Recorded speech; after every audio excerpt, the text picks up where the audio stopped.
जहाँ पहाड़ों की खामोशी एक समय में शांति का प्रतीक होती थी, आज वही खामोशी एक दर्द भरी कहानी बन चुकी है।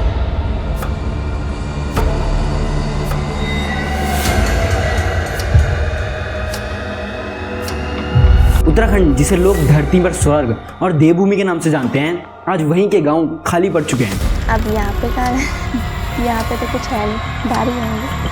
15-16 साल हो गए लोगों को ऐसे जाना शुरू क्यों किया? कुछ है ही नहीं यहाँ तो आखिर लोग अपनी जन्मभूमि को छोड़ने पर क्यों मजबूर हैं? क्यों अपने गांव को छोड़कर लोगों के यहाँ किराए पर रह रहे हैं? और इस पलायन का पूरा सच आइए जानते हैं आज की इस वीडियो में। तो नमस्कार दोस्तों, मेरा नाम है अभिनव और मेरी यूट्यूब चैनल में आप सबका बहुत बहुत स्वागत है। डबल इंजन की सरकार कैसे उत्तराखंड में विकास की गंगा बहा रही है। बेटा ऐसा है कि कुछ नहीं है, यहाँ भी हर बड़ी बीमारी लगी तो चलो भाई। पलायन उत्तराखंड का कोई नया मुद्दा नहीं है। जब 2000 में उत्तराखंड उत्तर प्रदेश से अलग हुआ था तो उत्तराखंड का मेन मुद्दा यही था कि पहाड़ी इलाकों में डेवलपमेंट हो। लोगों को लगा कि अब उनकी आवाज़ दिल्ली तक पहुंचेगी और पहाड़ी इलाकों में, पहाड़ों में भी विकास होगा। लेकिन रियलिटी कुछ और ही थी। उत्तराखंड एक अलग स्टेट तो बन गया, लेकिन उत्तराखंड के पहाड़ी इलाकों का एक बेसिक इंफ्रास्ट्रक्चर जैसे कि स्कूल, जॉब्स और हॉस्पिटल का सपना ही रह गया। 2011 के सेंसस के मुताबिक उत्तराखंड के 16 लाख से ज़्यादा लोगों ने अपने गांव छोड़ दिए हैं और 1100 से ज़्यादा गांव भूतिया गांव बन चुके हैं, जहां सिर्फ खाली मकान या फिर कुछ बुजुर्ग हैं जो अपने नाती पोतों का आने का इंतजार कर रहे हैं। उत्तराखंड का माइग्रेशन सिर्फ पलायन नहीं बल्कि उत्तराखंड की संस्कृति खोने का भी एक प्रोसेस है। पलायन का असर सिर्फ खाली मकानों तक सीमित नहीं है, बल्कि आज हकीकत ऐसी है कि बहुत से युवाओं को अपनी गांव की भाषा बोलनी नहीं आती। जौनसारी, गढ़वाली, कुमाऊनी, रुंगलवो और मार्चा जैसी भाषाएं सिर्फ एक जुबानों के नाम बन के रह चुके हैं, क्योंकि जहाँ ये बोलनी जानी चाहिए थी वहाँ लोग ही नहीं है। पर्यन होणो केले छे यार, सरकार ध्यान नहीं दी और अमूल मान सम्मान नहीं दी। उत्तराखंड के पलायन ने उत्तराखंड से सिर्फ उसके लोग ही नहीं छीने, बल्कि उनकी भाषा, उनकी पहचान और उनकी धुन भी छीन ली है। जब कोई अपनी भाषा भूल जाता है तो वो अपनी मिट्टी से जुड़ना भी भूल जाता है। इसीलिए ये एक पलायन नहीं बल्कि धीरे धीरे एक सिविलाइजेशन का समापन है। तो सवाल ये है, लोग अपने गाँव को छोड़ने पर क्यों मजबूर हैं? क्यों लोग देवभूमि से निकलने में मजबूर हो चुके हैं? इसके बहुत से कारण हैं। जो सबसे बड़ा कारण है वो है रोजगार की कमी। पहाड़ी इलाकों में ना तो इंडस्ट्रीज हैं और ना ही कोई सस्टेनेबल जॉब। यूथ को या तो घर में बैठे रहना पड़ता है या फिर नौकरी के लिए प्लेन्स और सिटीज़ में आना पड़ता है।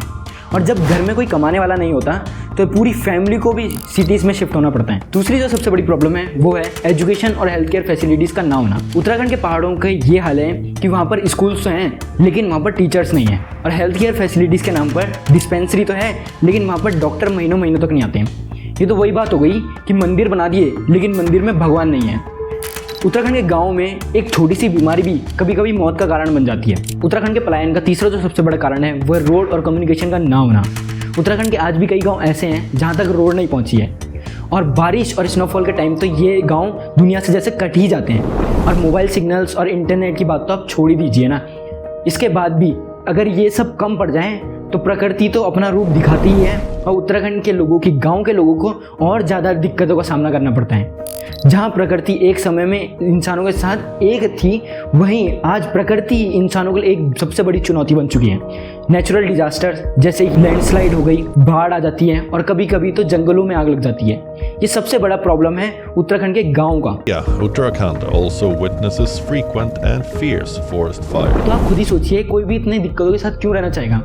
आज की जनरेशन सिर्फ जिंदा रहना नहीं चाहती, उनको सब कुछ चाहिए, जैसे कि बेटर एजुकेशन, बेटर करियर और एक अच्छा लाइफस्टाइल, जो कि सिर्फ और सिर्फ शहरों में मिलता है, गांव में नहीं। तो कोई भी गांव में क्यों रहेगा? उत्तराखंड माइग्रेशन कमीशन के हिसाब से हर साल उत्तराखंड के 25,000 लोग अपने गाँव छोड़ रहे हैं, खास करके अल्मोड़ा, पौड़ी, टिहरी और चमोली डिस्ट्रिक्ट में। ये वही ज़मीन है जहाँ कभी लोग गीत गूंजा करते थे। आज वहीं वीरान और सन्नाटा छाया हुआ है। ये सिर्फ डेमोग्राफिक क्राइसिस नहीं बल्कि उत्तराखंड के लिए एक इकोनॉमिक डिजास्टर भी है। जहां लोग अपना गांव छोड़ते हैं वहीं खेती छूट जाती है जिससे ज़मीन बंजर पड़ जाती है, बाजार बंद हो जाते हैं जिससे लोकल दुकानदार बेरोजगार हो जाते हैं, स्कूल, मंदिर, मेला सब बंद। और एक सबसे बड़ी बात, उत्तराखंड में अब रोजगार के नाम पर सिर्फ टूरिज्म ही बचा हुआ है। लेकिन हर एक गांव टूरिस्ट स्पॉट नहीं बन सकता और ना ही गांव का हर एक लड़का या लड़की टूरिस्ट गाइड या फिर होटल स्टाफ नहीं बन सकता। टूरिज्म सीजनल है और इनसिक्योर भी। कुछ गाँव के लोगों का ये कहना है कि अब उनके बच्चे गांव वापस आएंगे ही नहीं, क्योंकि यहाँ पर उनके लिए कुछ बचा ही नहीं है। उत्तराखंड के लोगों को बीजेपी सरकार से कुछ उम्मीदें थी कि वो पलायन जैसे मेन मुद्दे पर कुछ ना कुछ कॉन्क्रीट स्टेप जरूर उठाएंगे, लेकिन उत्तराखंड के 25 साल बाद भी आज भी असली पिक्चर वही की वही है। गांव खाली है, स्कूल बंद है और खेती छूटी हुई है। जमीन पर ना तो कोई स्टेट लेवल माइग्रेशन पॉलिसी है, ना ही कोई लॉन्ग टर्म एम्प्लॉयमेंट प्लान। बस है तो सिर्फ चुनाव के वक्त बड़े बड़े वादे और बाकी समय सन्नाटा। हर छोड़ा गया घर एक कहानी का अंत होता है, लेकिन क्या हम इस कहानी को दोबारा जीवित कर सकते हैं? उत्तराखंड सरकार को ज़रूरत है तो एक लॉन्ग टर्म विजन की, जो रोजगार, कनेक्टिविटी और बेसिक सर्विसेज को पहाड़ी ज़मीन तक ले जाए। लेकिन सिर्फ सरकार ही नहीं, हमको भी सोचना पड़ेगा, क्या हम सिर्फ टूरिज्म के सहारे जिंदा रह सकते हैं? क्या हमारी जड़ें सिर्फ वोट देने तक ही सीमित हैं? अगर आप भी चाहते हो उत्तराखंड सिर्फ और सिर्फ देवभूमि ही नहीं बल्कि जीवित भूमि भी बना रहे, तो हमें विकास और विरासत के बीच का रास्ता खुद ढूंढना पड़ेगा।